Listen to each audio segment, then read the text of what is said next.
आज 7 महीने पूरे हो गए कांग्रेस की हुकूमत बनके तेलंगाना में, एक भी वादा आज तक पूरा नहीं हुआ। एक भी वादा आज तक पूरा नहीं हुआ।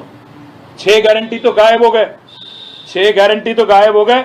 अभी क्या हो रहा है तेलंगाना में, मैं आपको ये बताना चाहता हूं। 6 गारंटी भूल गई कांग्रेस, पर 6 हमारे एमएलए ले गई, 6 हमारी एमएलसी ले गई और एक राज्यसभा एमपी को भी ले गई। हमें इस बात से कोई खेद नहीं। बड़ा अजीब सा लगता है, अजीब सा लगता है जो आदमी आज अपने आप को संविधान के रक्षक मानते हैं, जो आदमी अपने आप को संविधान के प्रतीक मानते हैं, वो जब संविधान को बेरहमी से एक्सप्लॉइट करते हैं और इसकी बेइज्जती करते हैं, तो इस बात को दिल्ली में बताना हर किसी को, इस देश की हर युवा को, इस देश के हर शख्स को बताना हमारी जिम्मेदारी है। इसीलिए हम आज दिल्ली आ गए। भाइयों, मैं याद दिलाना चाहता हूं आपको, बार बार कांग्रेस कहती है कि बीजेपी की पॉलिटिक्स जो है इमोरल है। जब भी कोई एमएलए डिफेक्ट करता है कांग्रेस से बीजेपी में, तो कांग्रेस बार बार कहती है कि बीजेपी इमोरल पॉलिटिक्स प्ले करती है और ये गलत है। मैं आपको उदाहरण देता हूं, एग्जाम्पल देता हूं। ये देखिए, कांग्रेस गोवा में स्वयं राहुल गांधी गए अप्रैल 2022 में, और वहां जितने कांग्रेस के उम्मीदवार थे उनसे शपथ दिलवाया।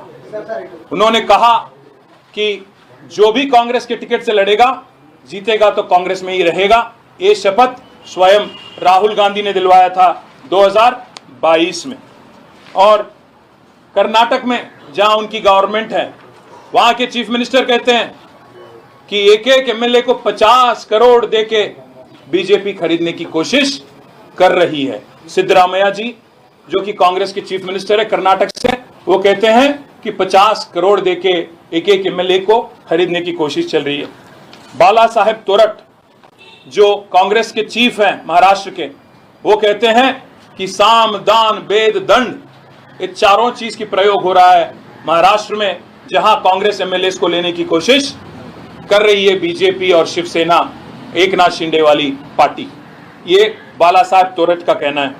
और हरियाणा में अजीब सी बात है, हरियाणा में जहां आप देखेंगे उनके एक एमएलए कांग्रेस की किरण चौधरी, जो कांग्रेस के टिकट से जीती और बीजेपी में शामिल हो गई, उनकी डिस्क्वालिफिकेशन के लिए आज भी कांग्रेस पार्टी लड़ रही है और उसको लेके कोशिश भी कर रही है। और सबसे अहम बात मैं आपसे कहना चाहता हूं, आज कांग्रेस पार्टी स्वयं मणिपुर में जब उनके एमएलए मणिपुर में डिफेक्ट कर गए, एक आदमी थे एमएलए श्याम कुमार, जिन्होंने जीते तो वो कांग्रेस में थे, बदल गए बीजेपी में, और उसको लेके कांग्रेस ने काफी लड़ाई की और अल्टीमेटली स्पीकर ने यह तय किया कि जो भी अगर डिफेक्शन होता है, ये बहुत इंपॉर्टेंट लैंडमार्क जजमेंट है। 2020 में सुप्रीम कोर्ट की 3 जज bench, justice Nariman, justice Aniruddha Bose और जस्टिस राम सुब्रमण्यम की 3 जज वाली बेंच ने एक फैसला लिया था मणिपुर वाली केस में, जहां के पीसीसी अध्यक्ष, प्रदेश कांग्रेस कमेटी के अध्यक्ष केशव मेघचंद्र सिंह ने पिटीशन फाइल की थी सुप्रीम कोर्ट में श्याम कुमार जी के खिलाफ, और सुप्रीम कोर्ट ने यह जजमेंट दिया कि स्पीकर को 3 महीने के अंदर तय करना चाहिए डिस्क्वालिफिकेशन पिटीशन में। ये जजमेंट आया 2020 में। उसको लेके जजमेंट की कॉपी भी मैं आपको दे सकता हूं। उसको लेके आज श्याम कुमार जी को डिस्क्वालीफाई किया गया और उनको पद से हटाया गया। और हाल ही में जो एक किस्सा हुआ हिमाचल प्रदेश में, जब अभिषेक मनु सिंघवी जी कांग्रेस के राज्यसभा के उम्मीदवार थे, तो वहां के 6 लेजिस्लेटर कांग्रेस के बीजेपी को वोट दे दिए और राज्यसभा वाली इलेक्शन में। उसके खिलाफ भी आज कांग्रेस हिमाचल में आज लड़ रही है। मैं इसलिए पूछना चाहता हूं, जब आपके साथ गोवा में इलेक्शन होता है तो आप शपथ दिलवाते हो आपके लेजिस्लेटर से कि आप दल बदलेंगे नहीं।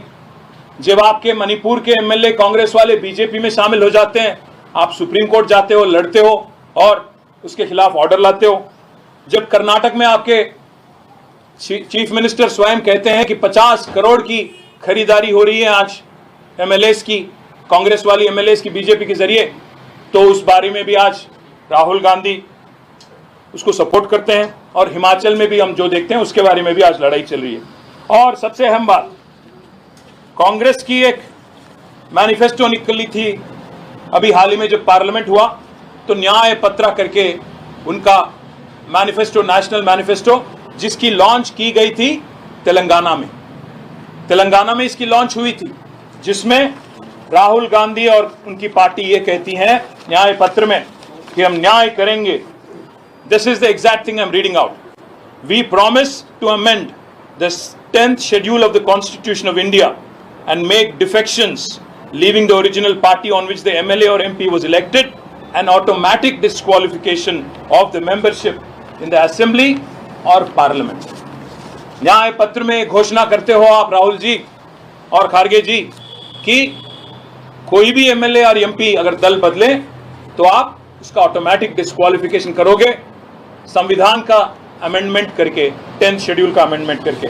मैं आज इसीलिए पूछना चाहता हूं, आज कांग्रेस के जो चीफ मिनिस्टर हैं तेलंगाना के रेवंत रेड्डी, और यहां के जो लीडर ऑफ ऑपोजिशन है राहुल गांधी जी, हम देखते हैं टीवी में और पेपरों में कि बार बार राहुल जी संविधान को फ्लॉन्ट करते हैं, संविधान को दिखाते हैं, ऐसे एक्टिंग करते हैं जैसे कि वो संविधान के रक्षक है, संविधान के प्रतीक है, और संविधान को अगर कोई इज्जत करते हैं तो राहुल जी करते हैं और कोई नहीं करते हैं। इस तरीके का एक ऑस्कर अवार्ड लेवल की एक्टिंग राहुल जी करते हैं। पर देखिए क्या कर रहे हो, एक तरफ पार्लियामेंट में जो 2-4 किलोमीटर दूरी में है यहाँ से, वहां पे आप कॉन्स्टिट्यूशन को दिखाते हो, और उसके ठीक नीचे अगर आप देखेंगे तो हमारे एक सदस्य पोचारम श्रीनिवास रेड्डी जी जो बीआरएस के एमएलए हैं, उनका हाथ मिलाते हैं, इंकरेज करते हैं। और मैं यूं ही नहीं कह रहा हूं, ये इंडियन एक्सप्रेस की रिपोर्ट है,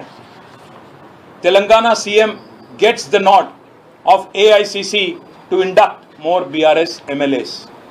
मतलब ये एआईसीसी की अनुमति से, एआईसीसी की सहमति से, एआईसीसी की इंकरेजमेंट से आज तेलंगाना चीफ मिनिस्टर जो भी कांड कर रहे हैं ये उनकी सहमति से हो रहा है।